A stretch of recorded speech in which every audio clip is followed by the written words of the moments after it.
Ukrainian President Volodymyr Zelenskyy met with Britain's King Charles III at Windsor Castle this morning. Here's the footage for you. He'll also speak with European leaders at the meeting of the so-called Coalition of the Willing in London later today. Zelensky's been traveling to bolster support for Ukraine in its war with Russia. CBS News foreign correspondent Ramy Inocencio has more for us from London. Morning, Ramy. So what can Zelenskyy expect from his time in London right now? Yeah, well, he's hoping to hear some encouraging support and developments out of this so-called coalition of the willing to really pile the pressure on Putin even more, Errol, to try to hit Russia where it hurts in terms of money and also potentially missiles, and then to try to force him, of course, to end this war in Ukraine. Now, this is the third time Zelensky's actually been in the UK this year. He's been quite busy. Russian oil and gas will be one of the focuses. How to take that potentially off the markets, off the high seas from Russia's shadow fleet, which does skirt all those European sanctions. Another thing is that they're going to try to potentially go after the profits from Russia's war machine, as President Trump put it this week. Another focus will be possibly on using Russian assets, the money frozen to fund the defense of Ukraine, talking about gold.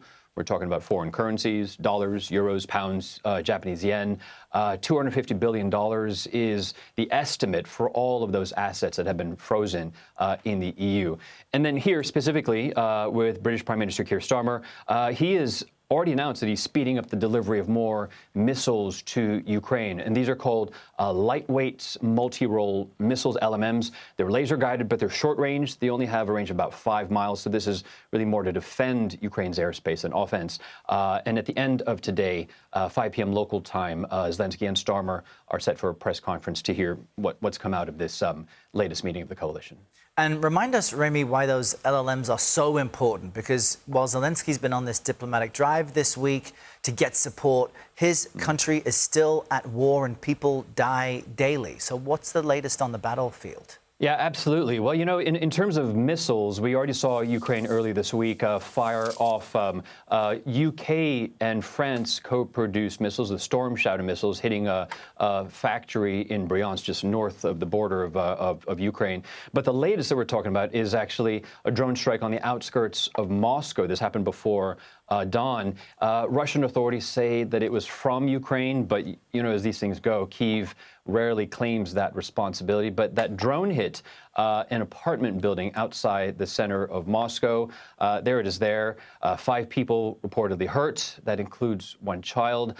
Russia's defense ministry said that more than 100 drones were launched over Russia and that all of them were intercepted. Potentially the only one that hit was that one we just saw.